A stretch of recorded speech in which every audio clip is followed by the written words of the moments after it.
All right, let's get into it. Today we're going to peel back a layer of football tactics that you might not even realize is there. It's this fundamental choice that every single team makes, consciously or not. Do you build your team around controlling space, or do you build it around the connections between your players?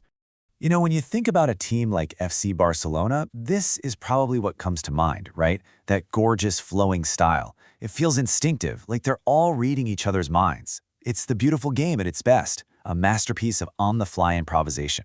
But what if I told you that when you actually look at the data, it paints a completely different picture? Almost the exact opposite, actually. What if all that improvisation we're seeing is built on something, well, something incredibly rigid? Check out this number, -5.3. This is Barcelona's score on something called the Paradigm Composite Score, or PCS.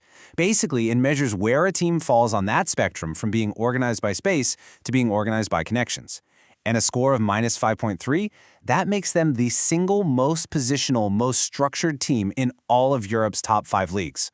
I know, right? Kind of blows your mind. So, to figure out what that number actually means and to solve this whole Barcelona puzzle, we have to understand the core tactical choice that every team on the planet has to grapple with. And here it is. This is the great divide. On one side, you got positional football. Its main principle is space. Think of it like a perfectly rehearsed orchestra. Every single musician knows their sheet music. And on the other side, relational football. Its principle is all about the connections between players. This is way more like a jazz quartet, just riffing and playing off of each other. So let's start with positional play. The big idea here is that the field is basically a grid, and each player is responsible for occupying a specific zone on that grid. Where they move isn't up to them. It's predetermined by where the ball is. So if the ball is over here with the right back, the winger knows exactly which box he needs to move into. The whole system is organized by the player's relationship to space. Now, relational football is a whole different ballgame. Here, the team shape is constantly changing. It's fluid. It emerges from how the players connect with each other in the moment. They move based on who has the ball and where their teammates are. It's not about following a pre-drawn map. It's about reading the game and each other in real time. And look, this isn't just some abstract theory. We can actually measure it. Take a look at this spectrum. All the way on the far left, at -5.3, there's our most positional team, Barcelona. And then if you look way over on the right, you find the most relational teams like Verona, Crystal Palace, and the team at the absolute extreme, Nantes, sitting at a +4.7.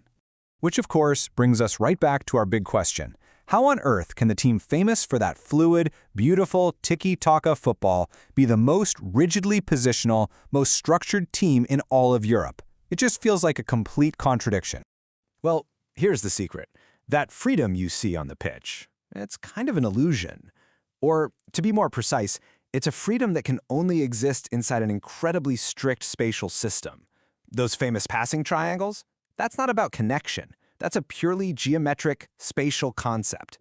And the rondo, that keep-away drill that Barcelona is famous for. They're not training improvisation. They're training players to master their position relative to the space around them. Okay, so a team is either more of an orchestra or more of a jazz band. So what? Why does this matter so much? Well, because this one choice creates this massive domino effect that touches literally every single part of how a team functions. This single decision ends up shaping 4 really key areas: the way players and coaches talk to each other, the way the team trains all week, how fast they can adapt when things go wrong in a match, and even something as specific as how they design a corner kick. Just look at communication and training. A positional coach can sit everyone down in a video session on Friday and say, okay, when the ball is in this zone, you need to run to that zone. It's all pre-planned. But a relational team? They're relying on players to communicate and read each other right there on the pitch, in the heat of the moment. And their training shows it. Positional teams use cones and drills to mark out those zones. Relational teams play tons of small-sided games to force players to build those on-field connections. Now here's a really critical point. Almost no team is 100% one or the other. Most of them are hybrids. The real genius for a coach, and the biggest challenge, is knowing which philosophy to lean into during which phase of the game. The problems really start when you're asking your players to be both at the exact same time. So, what about the team you support? Let's make this super practical. I'm going to give you a quick 5-question checklist to help you figure out your team's true identity. So get ready to put on your analyst hat. Okay, question 1. Next time you're watching your team, keep an eye on your right back when they get the ball. Are the other attackers moving to fixed, predefined spots they're supposed to be in? That's positional. Or are they moving based on the right back's body language, trying to react to what he might do next? That's relational. Second, let's think about defense. What kicks off your team's press? Is it a spatial trigger, like the moment the ball enters zone 14, we go? That's positional. Or is it a relational one? Something like, as soon as we lose the ball, the two players closest to it immediately swarm. Question 3 is all about how your team learns from its mistakes. Just imagine you're in that post-game video session. Is the coach pointing at the screen and saying, "You were out of position, you should have been standing right here"? That's a spatial correction. Or is he saying, "You two needed to communicate better there, you weren't on the same page"? That's relational. Number 4, listen to the instructions a substitute gets on the sideline. Is the manager telling them to occupy a very specific channel or area on the pitch? Go take up the left half space? That's positional language. Or is it all about linking up with other players? Go connect with the striker. That's relational.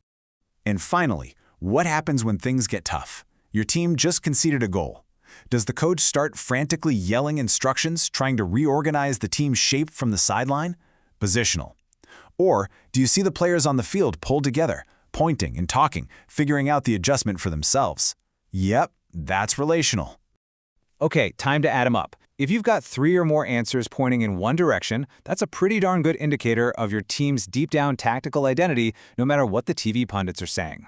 So what's the big lesson here? Beyond just analyzing your own team, what's the universal takeaway for how we can all watch and understand this game a little better?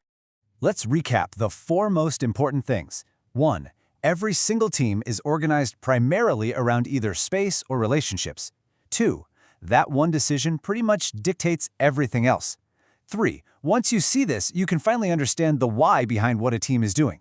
And 4, and this one is so important, most of the big tactical meltdowns happen when a team gets confused about which identity it's supposed to have in that moment.